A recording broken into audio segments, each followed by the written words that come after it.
Chances are, if you're watching this video, you're already somewhat familiar with Cal Poly and the city of San Luis Obispo. You've also probably heard that we've been named the happiest city in the United States and know that it's located halfway between Los Angeles and San Francisco on the Central Coast. But there's more to SLO and Cal Poly than that. Beyond the awesome highlights that the city and university have to offer, which we'll get to momentarily, Cal Poly also has a rich history, beginning with its founding over 110 years ago in 1901. This long history has shaped and formed Cal Poly into the well-rounded, hard-to-get-into, learn-by-doing institution that it is today. Part of why Cal Poly is such a great place to spend your time in college is because of its prime location. There's always something to do here in San Luis Obispo, particularly outdoors, benefited by the near-constantly perfect weather. Avila, Pismo, and Shell Beach are only a short drive away, and there's a formation of mountains stretching all the way to Morro Bay known as the Nine Sisters, which provide ample hiking opportunities. Bishop Peak is the tallest and most photogenic of the sisters. Your time at Poly isn't complete without at least one hike up to the top of it. Another thing you've probably heard of, the downtown SLO Farmers Market. It's as much of a SLO institution as Cal Poly itself. Every Thursday since 1978, you can head to downtown SLO and pick up fresh fruits and veggies, flowers, get some great food, and listen to live music. While you're down there, you'll walk by the Mission San Luis Obispo, where lovely SLO gets its namesake. It was founded in 1772, so yes, older than the Declaration of Independence. Fun fact, it's the only L-shaped mission among all the California missions. The Fremont Theater also has a rich history in SLO since its establishment in 1942, and is worth stopping by also.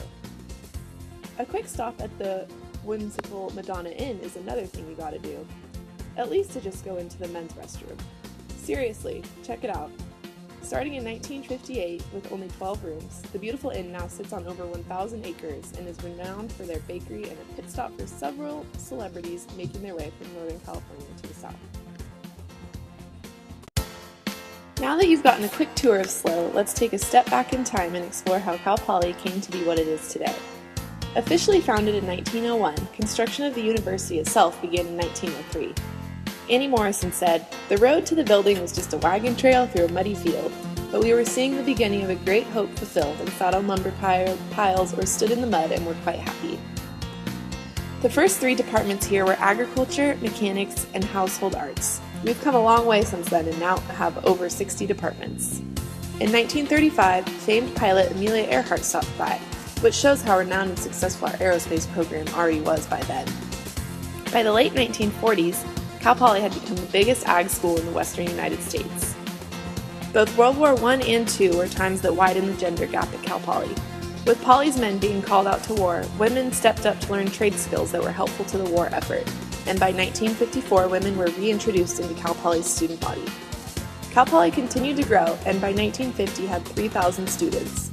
By 1979 there were over 16,000. President McPhee, who served for 30 years, said, "You start equally. Where you will find yourself in the future is entirely up to you." So, after all that, Cal Poly is no longer one building in the middle of a field. The new rec center is over 165,000 square feet and was recently named one of the top 10 coolest college recreation centers in America, and even has a 42-foot-high rock climbing wall, in addition to basketball courts, beach volleyball courts, 2 pools, and plenty of weights and cardio equipment. The engineering labs have 80 facilities that offer advanced technological systems, from the aircraft design lab to the solar turbines and Bentley Nevada Vibrations and Rotor Dynamics laboratory. These facilities promote interdisciplinary project activities and enhance opportunities for industry-university collaboration. The newest building is the massive Baker Center for Science and Math, located smack dab in the middle of the core campus. The Baker Center is Cal Poly's second largest building after the Kennedy Library, and Learn by Doing has been designed into the building.